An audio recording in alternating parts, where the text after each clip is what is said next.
Hey everybody, it's Mr. Wilson. Today we're going to talk about how to produce a news piece. First of all, a news piece is completely different from a scripted production in that it's not scripted. Obviously, news pieces are based on real life and real life isn't scripted. So therefore, you're only going to need one piece of pre-production. That's it, the news piece pre-production sheet. Since you only have this one sheet, you need to make sure that you do it completely and well. You need to fill out the back and you need to make sure it is completely filled out and done well. Now, the fat P of the news piece. What does fat P stand for again? We should know this. Form, audience, topic, purpose. Whenever you communicate to an audience in whatever form, you need to think about form, audience, topic, purpose. So what are our form, audience, topic, purpose in the case of the news piece? You need to make sure that the purpose is to inform.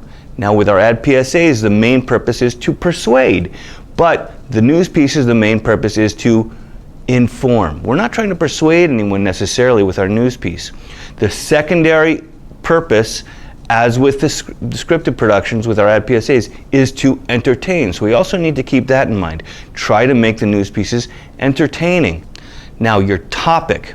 Your topic is whatever your news piece is about, obviously.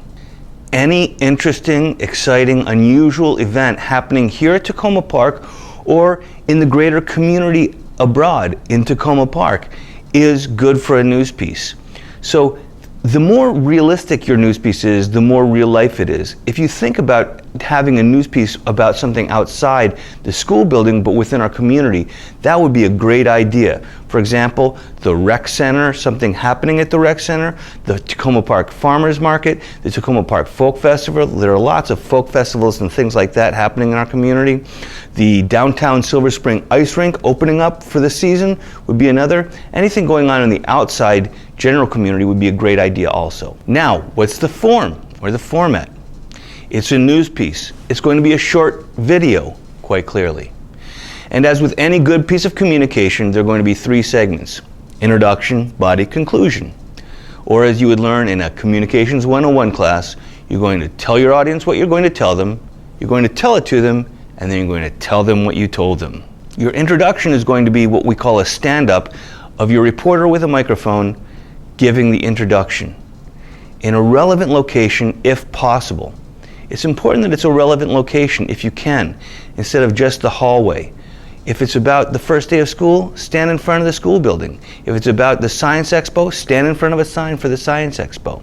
So try to find a relevant location. You'll give the 5 W's, just like the first paragraph of a news piece, of a news article will have the 5 W's. Who, what, where, when, and why. Those are the basics that you're going to give in your introduction. After the introduction is the body. The body of your news piece is going to be the interviews that you have collected with what we call B-roll over top of them. So we would see an interview of Miss Deanie talking about the back to school night, and we would see, after we see her first, we would see footage of back to school night. That's the body of your news piece. If you got 6 or 7 interviews, that wouldn't be too much. That would be great because, as I will say and as you will learn, the more options you have, the better. There's almost no such thing as too many interviews or too much B-roll. Of course, if you got 100 interviews, that would be a hard time going through all those interviews to find the best pieces. Because of course, you're not going to include the entire interview.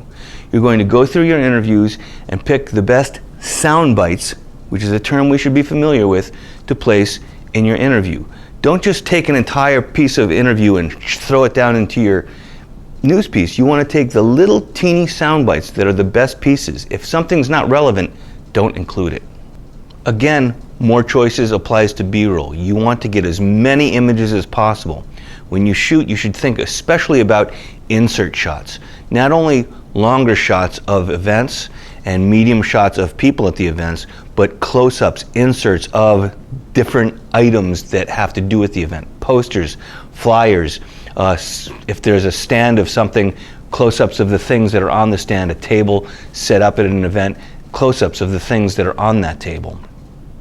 You can also use still images from the web gathered from online. Another requirement that you will have for your second and third and beyond news pieces is, in your body you will have to have a voiceover done by a reporter giving some additional information that's not included in your interviews or your introduction. It only has to be one sentence long or two, and it has to be some information that we didn't hear in your interviews or your introduction. If you have trouble coming up with ideas, you can ask Mr. Wilson.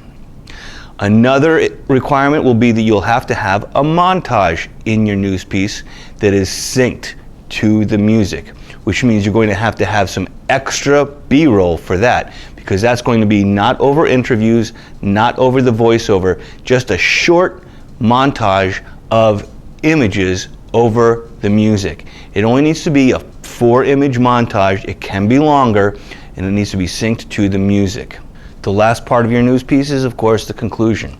This is simply the reporter doing another stand-up, usually in the same location, usually shot at the same time as the introduction, doesn't have to be, saying something as simple as you can see, blank was a great success. This is reporter's name, first name only for Channel 18 News. If you want to be a little bit more original, you could say something like, as you can see, the Turkey Trot continues to be a great event here at Tacoma Park for students to get out and run and have fun and show school spirit, or something a little bit more involved, which would be nice, but not necessary. But you do have to have that conclusion. The conclusion also could be done as a voiceover. Now we need to talk about your interviews.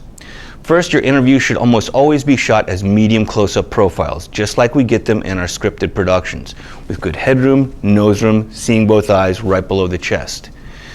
This can be broken in case we have something that we need to see in your interviews that is part of your shot. If someone's standing next to a Science Expo board, then we need to see that Science Expo board, or we'd like to see that Science Expo board, we could get a longer shot. If they're standing next to a display or a sign or something, we could get a longer shot. But the majority of your interviews will be a medium close-up profile. We do not need to see the reporter at all. In order to prepare the person you're interviewing for the interview, you should always, if you have time, tell them the questions that you're going to ask them before you ask them. That way they've heard the question, even if it's only maybe 30 seconds before you ask them on film. So sometimes when you ask someone a question for the first time and they have a microphone stuck in their mouth, they'll usually go, so you don't want that. You'd like them to have some sort of response already thought up. So tell them the questions. Here are the 4 questions we're going to ask you before you start to shoot. Another good thing to do is to tell them to try to speak in complete sentences and restate the question as part of your answer, because we want to, as much as possible, edit out the questions. We don't need to hear the reporter's questions unless the answer doesn't make sense with them. So if you ask Mr. Little, why do you like to run We Will Rock You Club? And he remembers and says, I like to run We Will Rock You Club because it's a great way for students to express creativity. You don't need the question. You will edit that out because he answered in complete sentences, restating the question as part of the answer. If they don't do that, that's okay. Don't stop and say, you didn't do it. That's okay. If they can remember to try to do that, that's great. If they don't, that's okay. Teachers will usually remember. Students often won't. That's okay. Don't stop the interview. And you don't need to do an interview more than once. 2 takes is only for scripted productions. An interview, 1 take, and that's it. The only time you'll do it again is if the interviewer, the person you're interviewing says, I'd really like to do that again. Then you can do it again. If you want to do it again, it's okay, but really you should have prepared so you don't have to shoot more than 1 take. Another thing is your reporter holds the microphone. Do not let the person you're interviewing grab the microphone and talk into it. This is your microphone. Even if it's Miss Deanie or a teacher and they go to grab the microphone, just politely inform them, no, I'm sorry, I'm the reporter, this is my microphone, I'm going to hold it. Also inform them that they should be looking at you and not the camera. Again, if they do look at the camera, that's okay. You can keep it, you can use it, but it's better if they're looking at the reporter and not at the camera. You will have 4 prepared questions for all of your interviews.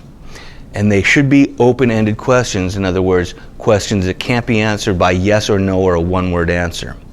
Now, a good reporter is not only going to go through question 1, question 2, question 3, question 4, that's it. A good reporter is going to listen to the answers and ask follow-up questions if they think they can find some. "Oh, really? What was that like?" Or, "Tell me more about that experience." Remember, the more material you have, the better your production is going to be because you have more to choose from. So the reporter shouldn't simply only ask the 4 prepared questions, but think about follow-up questions or additional questions based on the answers that are being given. Besides the 4 prepared questions, you will always ask the same first question and last question of all of your interviews. The first question you will always ask is, "Can you please state and spell your first and last name?" The reason we do that is so we have their first and last name for the lower third, which will appear on the screen. A lower third is something like this that says the person's name and what they do. The last question will be, "Do you have anything else to add?" It's important that you always ask that question, even with students, because students 99% of the time will say, "No." That's fine. They can say no. A teacher or an adult will often have additional information that they would like to share that they didn't get a chance to while you were interviewing them. If they don't, again, that's okay, but always ask that last question. Do you have anything else you'd like to add? Please make sure you ask that first question and last question for all of your interviews. Another important thing is not to handle the microphone too much. Now, if I go like this on the microphone, I'm handling a lot, you can't hear anything, right? You don't hear anything. But what I'm going to do now is plug this in so you can hear the sound from this microphone, and you'll see that handling it is not a good thing. So now we're getting audio from this microphone, and it should sound fairly good, unless I start going like this. Now you should hear that that doesn't sound too good. And of course, you might not be handling it this much, but a lot of people will ask a question and then get the answer and go, and hold and mess around with the microphone. So try only to just hold the microphone in your hand and don't handle it too much. Even the cord sometimes will, if you mess with the cord, you'll get sound from it. So don't do that. The microphone I'm using right now, by the way, is a lav mic, a lavalier mic, which is pinned to my chest. We're not usually going to be using lav mics for productions in my classroom. If you perhaps do a documentary, which you might if you take my class for 3 or 4 semesters, then you'd probably want to use a lav mic, because if you've seen a documentary, interviews usually aren't done with microphones, but people sitting in an office setting or something like that, giving their answers, and they're mic'd with a lav mic. But normally we're going to be using this microphone for our news pieces and the internal microphone for our scripted productions. Now, if you're shooting interviews on a phone, you're not going to have a dedicated microphone, which means audio is something you need to really think about. If you're shooting interviews on a phone or on a camera that doesn't have a dedicated microphone, you need to think about a few things. One, get that person in a place that does not have a lot of ambient sound. Oftentimes my students will film on their own camera or phone at something like a convention, and they'll film that interview right in the convention hall. You can't hear what they're saying. If you can't hear what your interview is saying, it's wasted. You can't use it. So one, get them into a place that doesn't have a lot of ambient noise. 2, get close. Make sure you're at least a medium close-up, or in this case, that might be an instance to get a little closer, because the microphone is on your phone. The closer that microphone is, the better. Of course, you don't want to go to an extreme close-up, but a close-up with just a little shoulders might be good. And then 3, tell them to speak loudly and clearly, because you're not using a dedicated microphone. And then you should have good audio to use for your interviews. And if you're shooting on your own with a phone or a camera, you'll still do all the things we'll do here in school. Namely, ask them to state and spell their first and last name, ask them the 4 prepared open-ended questions, thinking of follow-up questions if you can, ask them if they have anything else to add, tell them the questions beforehand so they have some time to think about it, and ask them to, if they can, try to answer, restating the question as part of their answer and in complete sentences. I want these news pieces to look as much like a news package that you see on the nightly news as possible. They don't have titles or reinforcing message. They also don't have transitions, so don't include transitions. No fades or wipes or dissolves. And lastly, try to make it entertaining. Don't cross the line, make fun of people, or make fun of the topic you're covering, but try to make it entertaining in creative and interesting ways. because your primary purpose, of course, is to inform. Your secondary purpose is to entertain, so when people watch it on Wake Up Tacoma, they go, oh, that's good. That was good. That was a good news piece. I really enjoyed it. So those are the things we need to think about when making a news piece. Good luck.